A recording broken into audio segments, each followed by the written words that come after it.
அண்ணன் சீமான் அவர்கள் உங்க தேர்தல் வாக்குறுதியில் சொன்னதான் நாங்கள் சொல்லியிருக்கோம்.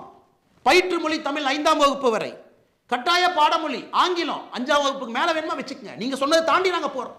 நீங்களும் தமிழ் தேசியம் பேசுறீங்களே, தமிழ் தேசியம் சொன்னதை தாண்டி தேசியம் நாங்கள் பேசுகின்றோம் என்று. அதுக்கப்புறம் என்ன விருப்ப மொழி, அதான் சொல்றோம் விருப்ப மொழி. 3வது மொழிங்கிறது விருப்ப மொழி. ஒரு சப்ஜெக்ட் எடுத்துக்கங்க, ஒரே சப்ஜெக்ட். மலையாளமா, Malayalam language 1 subject.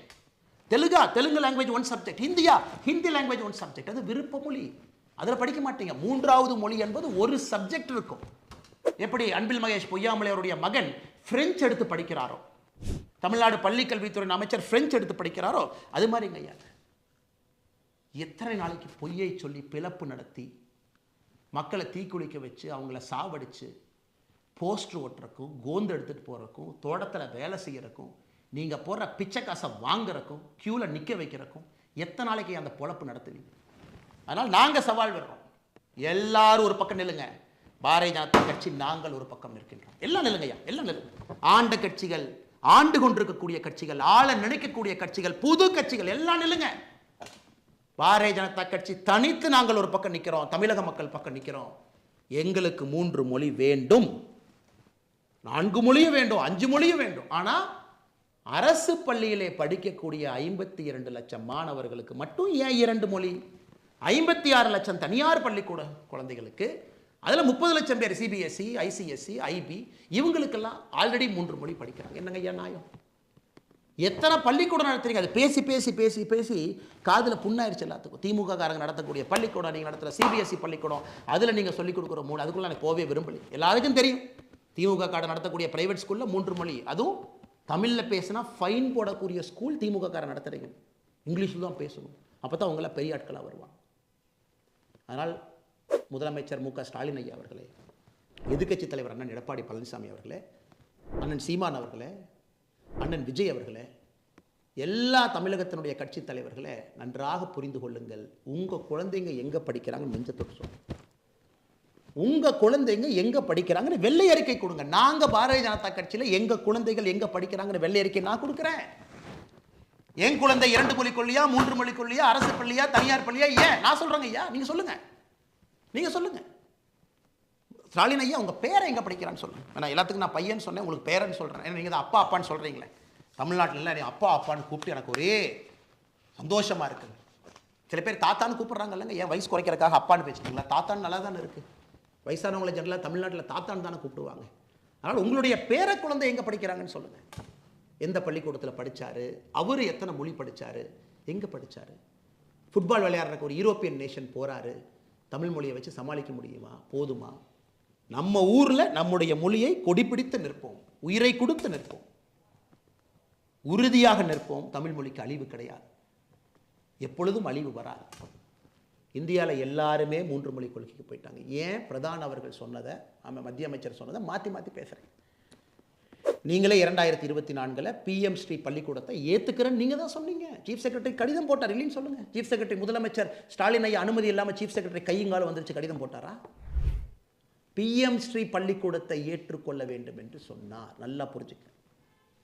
PM Sri பள்ளிக்கூடம் தமிழ்நாட்டுக்கு வேணும். ஏன்னா அவங்ககிட்ட அடிப்படை கட்டமைப்பு இல்லை, குழந்தைங்கள்லாம் மரத்து கீழே படிக்கிறாங்க. மாற்றி மாற்றி பேசாது. தமிழ்நாட்டுக்கு கல்வியில் என்ன பணம் மத்திய அரசு கொடுக்கணுமோ அது கொடுப்பாங்க. பிரதான் அவர்கள் சொன்னதை திருத்தி பேசாதீங்க, மாற்றி பேசாதீங்க. நீங்கள் கொடுத்த கமிட்மெண்ட்டை திரும்ப கேட்குறாரு. நீங்கள் தான் எழுத்துப்பூர்வமாக கொடுத்தீங்க. PM ஸ்ரீ பள்ளிக்கூடம் ஏன் வேண்டாம்னு சொல்கிறீங்க? ஆமாம், அது புதிய கல்விக் கொள்கையினுடைய அங்கம்தான் PM ஸ்ரீ பள்ளி. எந்த மாற்று கருத்தும் இல்லையே. ஜவஹர் நவோதயா பள்ளியில் படித்த IIT, IIM, சிவில் சர்வீஸ் பிரித்து மேய்ஞ்சிட்டு இருக்கு சார். ஏகலவ்யா மோடியை நடத்தக்கூடிய ட்ரைபல் பள்ளியில் படித்த IIT, IIM பிரித்து மேய்ஞ்சிட்டு இருக்கான் சார். நீட்டெல்லாம் சாதாரணமாக லெஃப்ட் ஹேண்டில் டீல் பண்ணிட்டு போயிட்டு இருக்கான் சார். மாணவ செல்வங்களுக்கு பயத்தை விதைத்து விதைத்து எந்த மாதிரி ஒரு தலைமுறையை உருவாக்கி வச்சிருக்காங்க. அதனால் உங்கள் சவால் நாங்கள் ஏற்றுக்கிட்டோம். நல்ல ஆர்ப்பாட்டம் பண்ணுங்க, போராட்டம் பண்ணுங்க. பாரதிய ஜனதா கட்சியும் களத்தில் இருப்போம். நாங்களும் மக்கள்கிட்ட பேசுவோம். மக்கள் யார் பக்கம்னு பார்ப்போம். மேபி உங்களுக்கு கட்சி கூட்டத்தை நீங்கள் கூட்டு வரலாம், ஆனால் எங்கள் பக்கம் மக்கள் இருக்கிறாங்க. மக்களுக்கு தெரியும், ஒரு மனிதனுக்கும் தெரியும், அவருடைய குழந்தை மேலே போனதாங்க அப்பா அம்மா நினைப்பாங்க. ஏதாச்சும் ஒரு அப்பா அம்மா குழந்தைய போஸ்ட் ஓட்டுறக்கும் கோந்து எடுத்துகிட்டு போய் திமுக அறிவாலய வாசல் அடிமையாக ஏதாச்சும் ஒரு தன்மானம் இருக்கக்கூடிய தமிழை நினைப்பானா? ஆனால் சவாலை நாங்கள் ஏற்றுக்கொண்டு விட்டோம். களத்தில் சந்திப்போம்.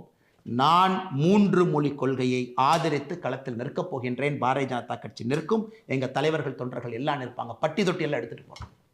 நீங்க இருமொழி கொள்கையை பேசுங்க, ஆனா உங்க குழந்தைங்க 3 மொழி படிக்கணும். அதையும் மக்கள் தோல் உரிச்சு பார்க்கத்தானே போறாங்க. அதனால பேசக்கூடிய அரசியல் தலைவர் முதல்ல இது பேசுறதுக்கு முன்னாடி நீங்க யாரு, உங்களுக்கு எத்தனை குழந்தைகள் இருக்கிறாங்க, எத்தனை பேர் தனியார் பள்ளியில் படிக்கிறாங்க, எந்த மொழியில் படிக்கிறாங்கன்னு சொல்லிட்டு பேசுனா அந்த டிவியில் பார்க்கக்கூடிய அன்பு சொந்தங்களுக்கு தெரியும் யார் உள்ளத்திலிருந்து பேசுகிறாங்க, யார் போய் பேசுகிறாங்க. இது சற்ற நீண்ட ஒரு காணொலியாக இருந்தாலும் கூட இது ரொம்ப முக்கியமான ஒரு காணொலிங்க. கண் முன்னால் நம்முடைய இளைய சமுதாயம் அழிவதை நம்மால் ஏற்றுக்கொள்ள முடியாது. அதனால் என்னுடைய அன்பு தமிழ் சொந்தங்களுக்கு மறுபடியும் என்னுடைய பணிவான வேண்டும். எது என்னை பாரதிய ஜனதா கட்சி கொண்டு வந்தது என்றால், முக்கியமாக ஹிந்தி கட்டாயமாக படிக்கணும்னு கொடுத்த ஒரு ரிப்போர்ட்டை அதை மோடி அவர்கள் வாங்கி வேண்டாம் என்றதை திருத்தி கொண்டு வர்றாருன்னா, அந்த மனிதனுக்கு ஹிந்தி பேசாத ஒரு மாநிலத்தின் மீது எவ்வளவு அக்கறை இருக்க வேண்டும், குறிப்பாக நம்முடைய தமிழ் இனத்தின் மீது எவ்வளவு அக்கறை இருக்குன்னு நீங்கள் பார்க்கணும். உங்களுக்கும் இந்த அன்பான வேண்டுகோளை வைக்கின்றேன். நல்லது நடக்கும், நல்லது நடந்து கொண்டிருக்கிறது. இவங்களை நம்பி நம்ம போனோம்னாங்க ஐயா, நம்ம குழந்தைங்க போஸ்ட் ஒட்டுறக்கும் கோந்து எடுத்துட்டு தெரு தெருவா சுத்தரக்கும் தாங்க ஐயா போகிறாங்க. நாங்கள் உங்கள் குழந்தைகளை இந்தியாவுடைய பிரதமராக கனவு காண்கிறோம். தமிழகத்தினுடைய முதலமைச்சர்களாக வர வேண்டும் என்று கனவு காண்கிறோம். IAS IPS அதிகாரிகளாக வர வேண்டும், பெரிய ஆளுமைகளாக வர வேண்டும், பிஸ்னஸ் மேனாக வரணும். அது எங்களுடைய கனவு. இவங்க கனவு என்ன தெரியுமா ஐயா, உங்கள் குழந்தைகள் அடிமைகளாக தொண்டர்களாக வர வேண்டும் என்பது இவங்க கனவு. ஏன்னா இவங்கெல்லாம் அப்படியே பெரிய ஆளுங்க, சூப்பர் ஸ்டார்ஸ். அவங்களுக்கு கீழே கைகட்டு நிற்கணும். அது வேண்டாங்க ஐயா. உடைப்போம், உங்களோடு களத்தில் இருப்போம். ஆதரவோடு நீங்கள் மோடி ஐயாவோடு இருங்கள். தமிழகத்திலே ஒரு புதிய மாற்றத்தை 2026 பாரதிய ஜனதா கட்சி தேசிய ஜனநாயக கூட்டணி கொடுக்கும். நன்றி, வணக்கம், வாழ்த்துக்கள்.